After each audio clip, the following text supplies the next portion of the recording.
পড়েছি দেওমালি রাস্তায়। এই রাস্তাটা হচ্ছে দেওমালি যাবে 23 কিলোমিটার সোজা রাস্তা। আমরা চলেছি লালটুকে নিয়ে, আমাদের সারথি বাপি ভাই গাড়ি নিয়ে যাচ্ছে। সুন্দর লাগছে, মনোরম পরিবেশের মধ্যে দিয়ে যাচ্ছি আমরা দেওমালিতে। আজকে ঠান্ডা ঠান্ডা ওয়েদারে আজকে আমরা পুরো নামটা দিয়ে ঘুরবো।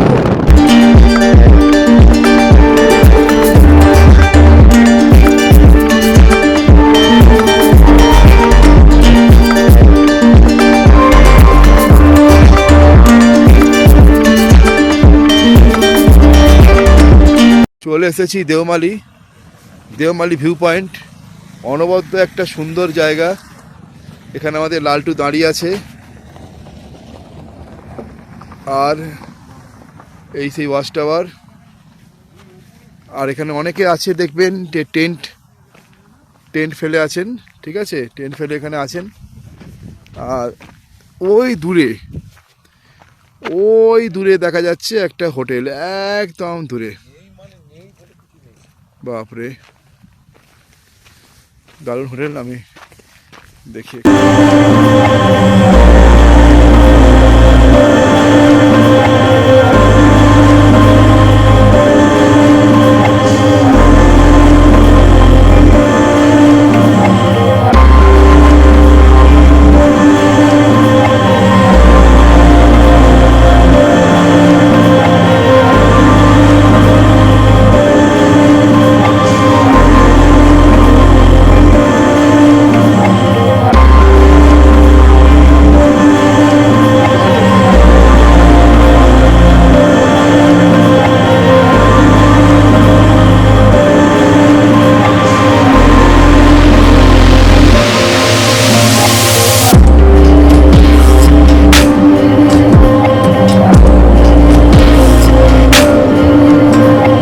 আমরা চলে এসেছি দেওমালিতে থাকার জায়গা, দেওমালি ক্যাম্প হাউস।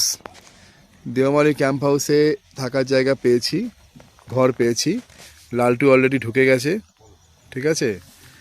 আর জায়গাটা খুব সুন্দর, প্রচুর টেন্ট আছে আর ঘরও আছে।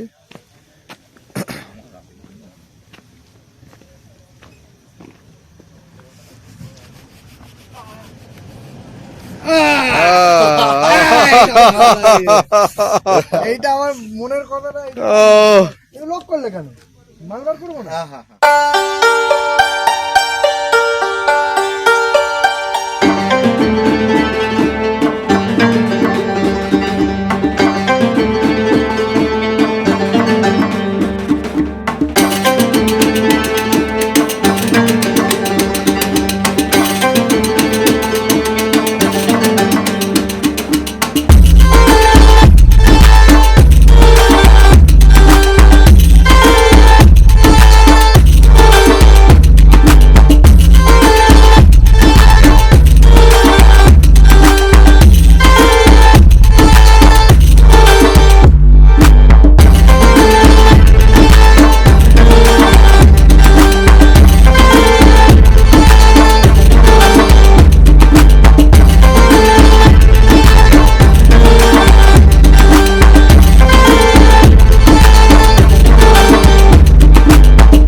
আমরা একটু ক্যাম্প ফায়ারের অবস্থা করছি, সব বন্ধুরা মিলে একটুখানি আগুনটা সেঁকবো, জাস্ট, আর কিচ্ছু না। আমরা একটু আগুনটা সেঁকবো। আহা, গুড মর্নিং বন্ধুরা। দেওমালি হিলটপ থেকে কথা বলছি, দেওমালি ক্যাম্পিং জোন থেকে। এখানে আমরা ক্যাম্প করার মতো করেই থেকেছি গতকাল রাত্রিবেলা। ভীষণ সুন্দর পরিবেশ। আরেকবার সকালবেলা দৃশ্যটা একবার দেখি। এই দেখুন, পাহাড়ের কোলে সুনিবিড় উপত্যকায় সুন্দরভাবে আমরা ছিলাম।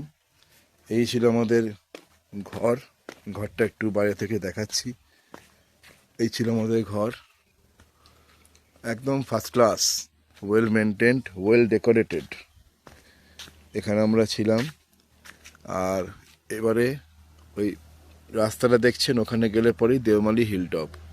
কালকে আমরা গেছিলাম, অনেক ভিজুয়ালাইজ করেছি, খুব সুন্দর লেগেছে আমাদের। হ্যাঁ, ফাইন একদম।